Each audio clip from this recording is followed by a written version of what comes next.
तो इस चैप्टर में हमने पहले जो स्टोरी की पढ़ाई की और उसके बाद है गीत यानी कि पोयम।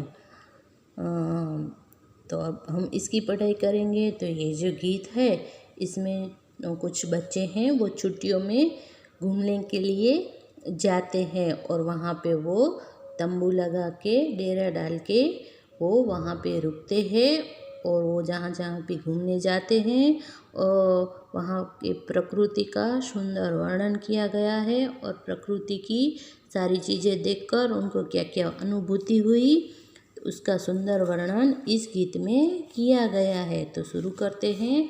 अमे वन वन ना पान थई फरकी रया, अमे पंखी ना गान थई मरकी रया। तो जो बच्चे थे वो कुदरत की गोद में घूमने के लिए गए थे। तो जो प्रकृति की जो सारी चीज़ें वो देख रहे थे तो उनको देख के उनको ऐसा महसूस होता था कि हम भी उनमें से ही एक है। जैसे कि अमे वन वन ना पान थई फरकी रया, अमे पंखी ना गान थई मरकी रया। तो वो बच्चे कह रहे हैं कि हम जो थे वो सब जो जंगल में घूमने जाते थे तो उनको ऐसा लगता था कि जैसे हम भी इस वन के जो पेड़ है उसके ही हम पत्ते हैं।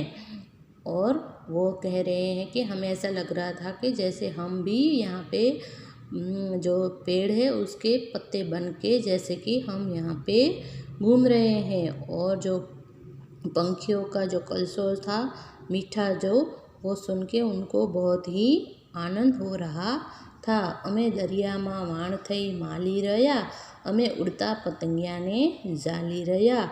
जो बच्चे थे वो नाव में बैठ के जो दरिया था वो समुद्र था उसमें घूम रहे थे तो उनको बहुत ही अच्छा लग रहा था। और वो जो तितलियाँ थी जो एक पेड़ से दूसरे पेड़ पर घूम रही थी तो उनको देख के वो भी उनके पीछे पीछे भाग रहे थे और उनको पकड़ रहे थे। अमे दरियो थई आबने पम पाड़ी रया, अमे तारला उगाड़नार माड़ी थया। तो जो आसमान में जो चांद सितारे होते हैं उन चांदनी रात में उनको देख के उनको बच्चों को बहुत ही आनंद हो रहा था और उन्हें ऐसे लग रहा था जैसे कि ये सब जो तारे चांद सितारे हैं वो जैसे कि हमने ही बनाए हैं। अमे वादळ थई धोधमार वरसी रया, अमे धींगा तूफान माटे तरसी रहा। और जब बारिश हो रही थी तब उन्होंने बारिश का भी खूब लुत्फ़ उठाया।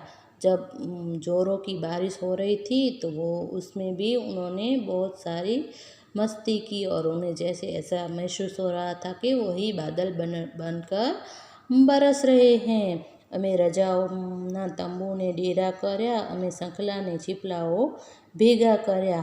और जो बच्चे थे वो छुट्टियों में वहाँ पे जो समुद्र किनारा सागर के किनारे बैठ के तंबू लगा के डेरा डाल के वो वहाँ पे बैठे हुए थे और प्रकृति का आनंद ले रहे थे। और जो समुद्र में से जो छिप मोती जो सब निकल रहे थे उनको उन्होंने इकट्ठा किया था।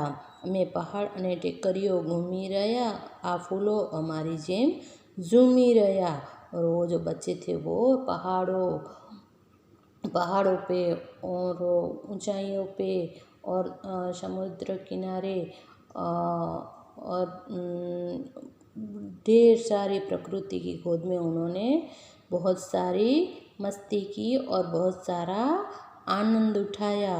और वहाँ पे जो फूल खिले थे उनको देखकर उन्हें ऐसा लग रहा था जैसे कि वो ये फूल जैसे झूम रहे हैं हम भी उनकी तरह झूम रहे हैं और जैसे हम यहाँ पे आनंद ले रहे हैं मस्ती कर रहे हैं ये फूल भी हमारी तरह ऐसे ही झूम रहे हैं। तो इस तरह से इस गीत में जो कवि सुरेश दलाल है उन्होंने प्रकृति का भरपूर वर्णन अति सुंदर वर्णन किया है। और बच्चे जो प्रकृति की गोद में घूमने गए थे उनको भी ऐसा लग रहा था कि जैसे वो भी इस प्रकृति के एक अंग जैसे ही है। जैसे ये सब चीज़ें देखकर उनको भी ऐसे लग रहा था कि जैसे हम भी उनमें से एक ही है, और उनको भी ऐसा ही महसूस हो रहा है कि वो भी उनकी तरह घूम रहे हैं और मस्ती मजाक